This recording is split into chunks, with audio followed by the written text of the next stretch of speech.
Hello. And in today's video, I wanted to show you guys how I critique artwork. I got this video suggestion in November, and it took me a long time to do it because I didn't know how the heck I was gonna do it. I sat down and I thought about it, and I was like, okay, I can draw something. And because I wanted to show an example of how not to critique and then an example of how to critique, because I feel like a lot of people don't exactly do it the right way, which sounds funny. I'm critiquing critique, but I think a lot of people are really mean about it when there's no reason. And I'll go into the art when I go into my critiques or how I got critiques, but I wanted to start this with I got a non-art to critique this, mostly because I wanted a non-artist perspective for bad critique. And this is also going to be a good example of not all bad critique is necessarily you can't take anything out of it either, because this is a pretty good example of critique you can take something out of, but it isn't super great. So I have a screenshot of what he typed so that we have this, because I tried to get him to speak on the mic, but it didn't work. So this is what he typed out for me to read, and then I will put it up on the screen of critique that isn't exactly the best. I'm going to read it first, and then I'm going to break it apart into why I don't really like this and what is valid and what isn't. So to start off with me reading it, it says, "The first and far most important thing that is wrong is the thighs." Come on, everybody loves thick thighs. We just have to have them. Really bump up them curves. 2, on the end of the sleeves is supposed to be like a triple butt cheek sleeve or something. Details matter. ... 3, the shoulders are uneven. One is too long and the other is too short. 4, the chest and shoulders are not aligned correctly. 5, the clothes need more texture. The colors look good but appear to look flat. Also, why is this thing not wearing any pants? I love how this started with everyone loves thick thighs and then ends with why no pants. I think that's really funny and really great. Anyway, so I'm sorry, I'm not going to stop laughing at that line. So for this first part, I'm going to break apart with the thighs. Anybody who calls a character you draw just ugly or says they don't have the best, like, whatever beauty norms at the current time, don't take it. Don't listen to it. Unless you're drawing a character that is supposed to be attractive and they're supposed to be attractive, don't take this. Beauty is in the eye of the beholder, especially for like things like thighs, face, whatever, anything. It's in the eye of the beholder, and understanding that is fairly important. So for this, or like anyone, oh, the nose is too big, don't take it unless your art style has like very specific proportions. But when you're writing a critique, do not start off with, oh, this is ugly, this is too big, this isn't big enough. Explain proportions and anatomy on why it might look weird, but don't. Ugly is not, it's too general. It can mean, but saying, hey, this might look a little bit off, I can completely understand if this is a stylistic choice. If it's a stylistic choice, just ignore the rest of this. But hey, the ear looks a little off. The ear is supposed to stay in between the bottom of the nose and the eyebrow ridge generally. Something along the lines of that. So there are ways to say this looks weird without saying ugly nicely. And then I'm going to keep repeating this. If someone doesn't want critique, don't give them critique. They don't want it. They're not going to listen to you. You're going to try to be the nicest person in the world about it, but they're not. They're not gonna listen, and you're just gonna offend them. So it's not worth it. So for the end of the sleeves, I will take this. I am not a detail drawing person. Whenever I do draw, I tend to just mock it out and just be fine with that. So I can understand this critique, and I'll take it. I understand that I didn't put in enough detail into that, and I can take that into consideration for the next artwork. This isn't the most constructive thing in the world, but even from non-artists not being very great at critiquing, you can have nuggets of truth in them. But generally, yeah, that I'll take that. For the shoulders, the shoulders, this is talking about, okay, the chest and shoulders and the collarbones. The shoulders I'll own. They look like they're the same distance, but I can see where it looks wrong. But I can see where the bones are. I didn't put the fins on evenly, which I think makes it look like it's uneven. Because yes, before this video, I meticulously sat down and I measured it because I was like, I'm not crazy, right? So that's what it looks like to me, at least. Because I was like, okay, it's this far from this part of the collarbone, and it's this far from this part of the collarbone. It's about midway to both ears, even though she's tilting her head, but okay, anyway, I'll take that. And then for the chest and the shoulders are not aligned correctly. Boobs are two different sizes. That's just nature. If it's like insane, obviously point it out to the person. But for this is fine. The collarbones aren't super well done. This was a rush job for me, so they aren't like the best. But they don't necessarily have to be perfect and such. Even then, like I said, the chest and they're aligned good enough, obviously, for not using a ruler.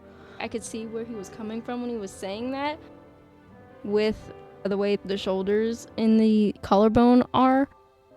But yeah, I can see it, but I don't think it's accurate, or he didn't articulate himself well enough, because I get what he's saying, but I also don't know what to do and how to improve it. That's another thing with all of these things he says. Wrong, but not how to improve it, which generally when you're critiquing, you want to just try to give any suggestion on how you can improve.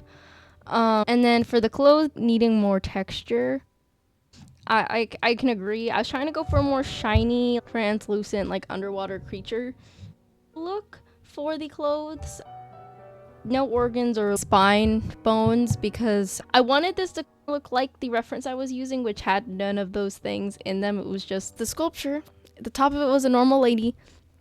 The little corset bodice thing was resin with a bunch of fish in it. And I was like, that's really cool. That's what this is based off of. But I can agree, I could have gone a little bit harder on trying to make this look like glass. And the fish could have gotten some more love. And now we're going to go into stylistic decisions. You can stylistically decide to do something, but if you're reading critique or if you're writing critique, don't use it as a crutch. So for this, I could have gone more into detail to the fish, even with what I'm about to say. I was just tired. So for the fish, they could be more detailed and more textured. I didn't want them to be perfectly in HD, because they're not the focus of this drawing, and her to look kind of translucent, like how some deep sea animals are translucent. They aren't perfectly translucent, because there's like skin and membrane, even if it is translucent. And that's what I wanted to try to copy. But I can see where I could have maybe done some more. I could have given the fish eyeballs. But I didn't. I just wanted them to look like the way they're chilling. And then the colors look good, but it appears to look flat. Again, I can see that with the fish. They aren't very well detailed, and neither is the background. So I can see how this would appear to be flat.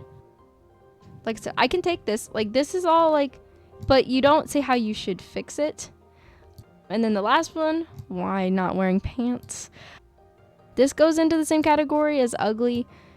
if you're trying to critique what a character is wearing and being constructive, you're just not going to get anything out of it, in my opinion. So the next, I'm going to critique. So the same person, he redlined it, which I'm going to go into redlining. Redlining is a stupid can of worms. If you're going to critique somebody, do not go to redlining. I did it for one of my videos because I'm going to be honest. But I was also standing... It was when Colleen was getting in trouble. And everyone was making those side profile tutorials. And I joined in on the trend. I don't necessarily regret that. Because if you're going to say bad things... Not you don't necessarily deserve it, but we won't go into that. But what I was going to say is generally you want to avoid redlining unless someone asks you to, or in my case, I was making a thumbnail. But you generally don't want to redline someone else's artwork unless they ask. A lot of time people don't do it right. You're better off if you need to critique somebody and you can't verbalize it or put it into words. You're better off just taking a separate canvas and drawing what you think looks weird and how to fix it on that separate canvas and then giving it to the person rather than redlining it, because you can sit down and hold one drawing next to the other and be like, oh, I can see what I did wrong with this. Okay, let me move this to this. Do that. You have to be very careful with how you do that. It can come off as you grading someone's homework, and it's not the best feeling to get. Even for the redlining I'm showing you now, which isn't really even drawing over, it's just drawing over what the critiques. Even me looking at this, it doesn't necessarily hurt my feelings. I literally gave instructions, do this, do it, right? But I can look at this and I'm like, man, this feels like I'm getting my homework graded, which isn't the best feeling for somebody getting critiqued. So it can, like I said, I would just avoid it. If you think you can do it more skillfully, go for it. But it's a can of worms. It's easier just to... For this final part, I want to show you what not to do. And then I want to show you how I critique. And instead of showing you the same art piece over and over again, I got the person who critiqued me to volunteer his limited art skills so that it's his turn now. I'm not going to be mean or anything because that's wrong, and I don't want anyone who has any sort of art skills similar to this to feel bad, but it is your turn. For this drawing, it is just two colors. It is brown and then white for the paper, so we're not going to go into coloring, and it's just a sketch, so I'm not going to go into any sort of line art. But for the base construction of this head, I asked if he was going for more realistic or cartoony. I got a straight answer, but not really. So you went for semi-realistic. For this drawing, these critiques are for more semi-realistic. This is a fine drawing. It looks nice. You can tell she has an emotion, which is something a lot of new artists have a little bit of a hard time doing. The eyebrows are furrowed. They are a little bit longer, but with a more non-realistic, I can say proportionally that's most definitely a stylistic choice. What I wouldn't necessarily think of a stylistic choice is if you look, this character has very little forehead. Generally, even for super cartoony, realistic, right? Generally, even older characters, you want the forehead to be at least 4 fingers, or I think it's a third of the face. Even covered up by bangs, you want the forehead to be a third of the face, no matter what style you're going for. So I would improve this by making the forehead a little bit bigger. Another thing, which is something I see just off the bat, just anatomy, is her head. How do I word this? She needs the rest of her skull. She doesn't have the back of her head, or it's not big enough, if that makes sense. When you have your head turned to a 3/4 angle, you should be able to see the back of your head where your brain is sitting. You should be able to see that and it not just be flat and down. Another way I would improve this is by just, like I said, just adding that there just a little bit, not even just probably like a centimeter of extra head space so that she has a place for her brain to really sit. To put that in a mental perspective, because I used to do this too, and the best thing I could do, or the best thing I could learn when I was drawing heads like this that helped me, was remembering where to put their brain. So that is not me being insulting, that's just me recalling from myself, which, so when you're drawing next time, to know this is where you need to put a brain, you need to add brain room, or else you can't think. Not insulting, that's just how I remember. Going down the face, because that's how we're going. The nose is nice. It's a side view nose when you're at a 3/4 angle, but I'm not gonna go into that because I sometimes do the same thing too. It just depends on how harsh your 3/4 is, on whether how much of the extra little nostril you can see, if to fix it, or not to fix it, but to improve upon this, I would add that. And then going down even more, this is something I wanted to talk about when I first looked at this, which is going for a semi-realistic look. This poor girl needs a chin. What I would do is to add extra to the jaw. It can still have this very dramatic V that's going on. Just adding a little bit more room so she does have a chin. The lips are great. But giving her a chin, just moving that down a little bit and then adding. Most people have a little bump where their chin is. Actually, I think everybody does. I might be wrong on that, so don't completely take me for it. But generally, in a more semi-realistic style, anyone would have a bump for where your chin is.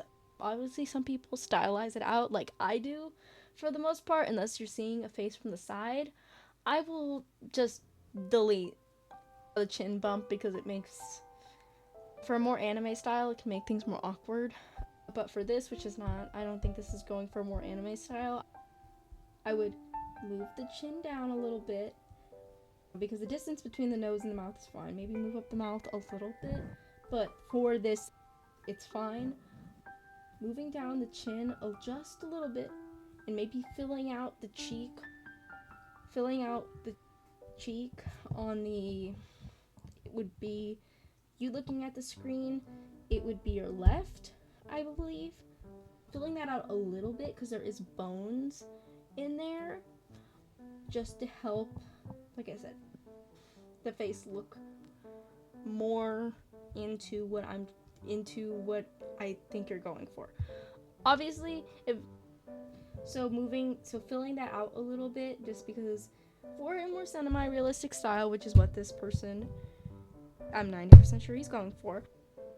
People have bones, obviously, and we have a cheekbone and a jawbone, and there's flesh and fat between those two, and you have buccal fat, I think is what it's called. Unless you get that buccal fat removed, that exists. There's no not making it not exist unless you get surgery. Adding back in that buccal fat would be very helpful, to even just adding in for the anatomy for the jaw. And then giving her that chin with maybe the little bump, depending on your stylistic discretion, would definitely help this out. The neck is fine.